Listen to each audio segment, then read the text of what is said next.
Once again, we are on air again. Today we are going to discuss issues about garbage. Garbage collections, the type of waste we have, and how best we can manage them. So we have there are two types of waste. We have this what we call biodegradable and non-biodegradable waste. Biodegradable waste are waste which are broken down by the bacteria. Then non-biodegradable are waste which cannot be broken by bacteria. So these are wastes that need another system to break them down. Examples of non-biodegradable waste include the containers, the water bottles, the caveras, the metals. Those are non-biodegradable waste. Then biodegradable waste include the the uh, the waste over of food, that is bread, the leaves, the wastewater. Those are what we call biodegradable waste. So now when we have now these two types of waste, when we know the two types of waste, then we can now really determine how we can deal with each type of waste. Now with the non-biodegradable waste, this non-biodegradable waste, we said they are waste which cannot be broken down by bacteria. Now the waste that cannot decompose. Now this non-biodegradable waste, when they are to the environment, they cause a lot of health hazards. And you know that they don't break down. Simply means this waste cannot decompose. It will cause what we call infertility in the soil. So the soil are not going to be fertile because of the presence of this non-biodegradable waste. Look at the caveras. When you have the caveras in the compound, when it rains, it simply means these caveras are going to hold water. Water will not penetrate down to the soil. So when water does not penetrate down to the soil, it simply means that soil is not going to get enough moisture to be able to support crops grow. So when this now happen, you expect your soil not to bring for you a good yield. That's what happens with the non-biodegradable waste. So when your soil is not giving a good yield, it means you as a farmer, you are not benefiting. That's why these waste, you need to collect them in a thorough way. So these waste include the containers, the bottles, the metals. I'm happy that there are companies which now deal with this waste. They recycle. So recycling is the best other than dumping them openly. So you need to recycle this waste, like the water bottle. After you've taken the water from the bottle, make sure that this waste is deposited in a very good way so that is recycled. So recycling of waste is very important in waste management, especially with non-biodegradable waste. So the another hazard is most of these wastes become sharp. You see, like metals, when you throw metals anyhow in the environment, these wastes are very sharp, they rust, and when they rust, when they pierce you, they can transmit tetanus to you. So depositing these waste in a normal way or in a safe way, it is better than throwing them anyhowly. You'll find maybe during building time, there are those iron bars that you cut. But when you throw them anyhowly, these waste will enter into the soil. When they enter into the soil, they rot. When they rot in the soil, definitely what will happen, they become very sharp. So when a farmer enters into the soil to dig, these waste, these metals here will keep on piercing. Even it affects the animals, the hooves of the animals. When these animals step on those sharp objects, it affects their hooves. Definitely affects the way they move. So depositing this waste is very important in the environment. So to keep your environment very safe, waste must be managed in a proper way. in a proper. So proper ways of managing, make sure the waste that you generate from either from the factory, from the house, from your place of work, should be deposited in a container, specific containers. That's why you find every shop, every office, every factory should have a container where waste is deposited.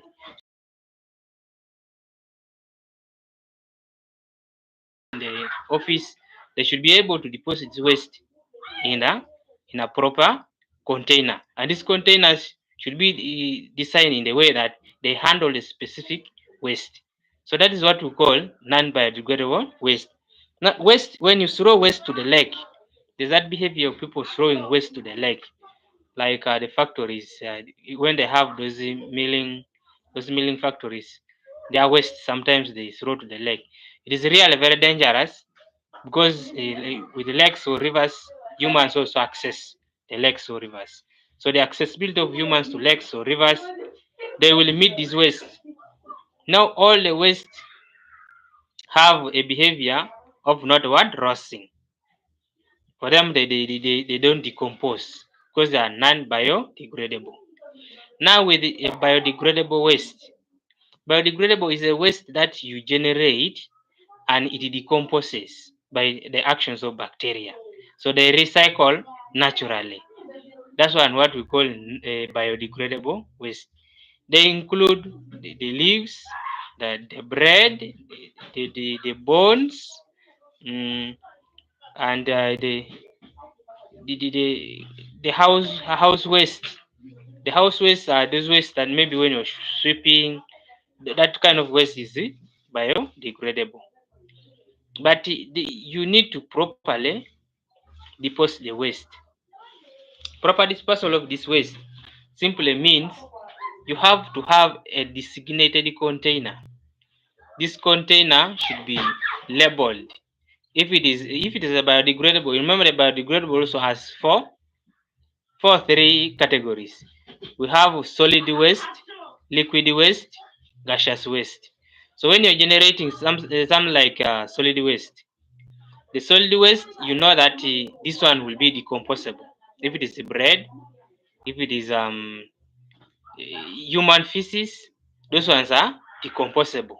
So you have to put them in a container which will be able that you will be able to deposit, to take to the right place. If you have bread, you know that bread will decompose after some time. Put in a designated container with a cover lip. If you have a cover lip in the container, you are able to deposit the waste into the cover lip. To the container, you cover it so that you don't allow access of rodents, access of flies, access of rats, access of cats to your container. And this container will be transported in a way that the waste should not be able to split on the way. Because you know why they collect waste mostly is because the waste contain bacteria which are harmful to humans. That's why you see everyone tries to struggle to collect waste. It's because they contain bacteria, and the bacteria which are in the waste are very harmful to humans. When you take food which is contaminated with the bacteria, you see the carbohydrates and the proteins attract bacteria more, and they are able to multiply higher in the carbohydrates and the proteins. So most of the waste that generate may be some after you've eaten meat. You've eaten meat and there's a leftover of meat. That leftover of meat, if you throw it anyhow, the bacteria is able to grow from it. When the bacteria grows from it and a fly falls on it, that fly is able to move from where he has got the bacteria to your house. So that movement of a fly to your place, it will infect you also. So the bacteria which is in the food that it generates from the food, it is very harmful to humans, most especially rotten food. If the food is rotten, you are not allowed to eat. That's why at times when you're warming the food, you don't warm the food, but you boil the food. If it is over. Maybe you've eaten lunch and there is something left. The recommended system is that you boil it, boiling it for 5 minutes. It is better than you eating that food when it's cold, because when you boil, the bacteria that accesses the food when you boil, it is able to die because you boiled it at a temperature of 100, and it had a continuation of something like 5 minutes. So that continuation of 5 minutes, it is able to kill all the bacteria. But if you have not boiled the food, it means the bacteria is going to be living, and when you swallow the food which is not boiled properly, you are able to take the bacteria inside your intestine. And when the bacteria gets access to the intestine, it is able to enter into the bloodstream. When the bacteria now enters into the bloodstream, it is now able to multiply in the bloodstream, because it will access now what? The carbohydrates and the proteins. You know, the carbohydrates give energy and the proteins are used for growth. So it is able to grow in what? In your bloodstream. That's why it is really very good for you to control the amount of the way you eat your food, the amount of food you take. Which type of food is this? Is it cold food or hot food? If it is cold food, it should be a food which is packed, because when you're packing, you have to make sure that they are what? They are preservatives that will prevent bacteria from entering to the packed what? Food. That's why sometimes packed food is healthier than the food that you cook, because the food that you cook, sometimes you can leave it open. When you leave it open, bacteria are on air. Bacteria are only not able to attack us on air just because they don't have accessibility. Because the accessibility, it is either when they enter through your mouth. It is your hand that takes the bacteria inside your mouth. And when you take it, the intestines are open, because for them, their work is to absorb water, proteins, carbohydrates, vitamins, to the body. That's why they are able to absorb even the bacteria to the bloodstream.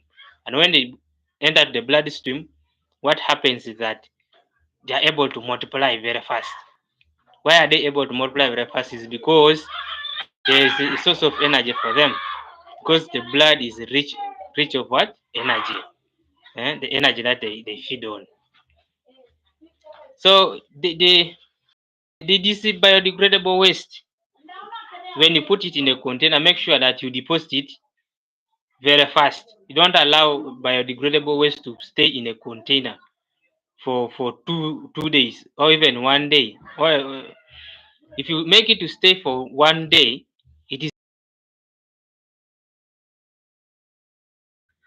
able to rot, and when it rots, the rate at which flies will access it, it is very high.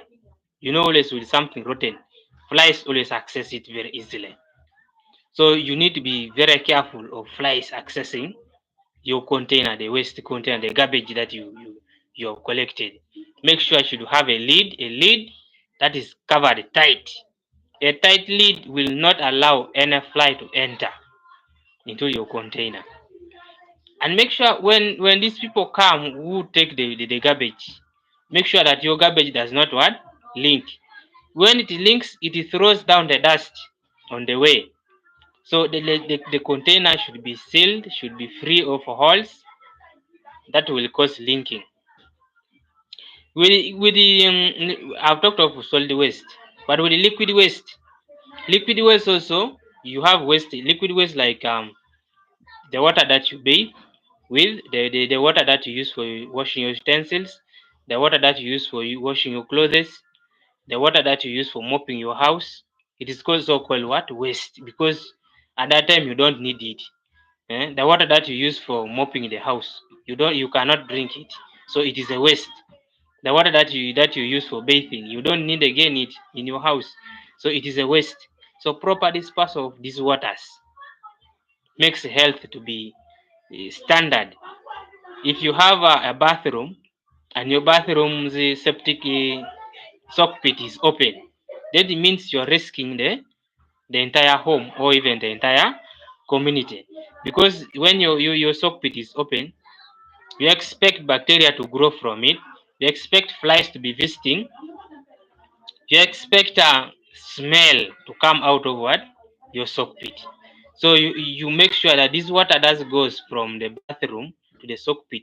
The soak pit is covered in the way that no accessibility of flies, no accessibility, all the smell is retained within your what? Your soak pit. So that it doesn't become a public health problem. When it becomes a public health problem, it means the soak pit has become a source of bacteria, source of infection in that area. So when it becomes a source of infection in the area, it means now the whole area is sick. So when the area is sick, always the economy will be down. So that's why it is very, very good for you to look at the waste, because the waste is a source of diseases. We cannot get diseases from elsewhere apart from the waste. The things that we use, then we throw them. They are the ones that bring us diseases. The bacteria you talk about, the cholera, the typhoid, these bacteria all they come from the waste that we use. See, like typhoid. Typhoid is a fecal oral disease. It means you get it from feces from affected person, and also it stays in the snails in water. So when you take that water, you now take what?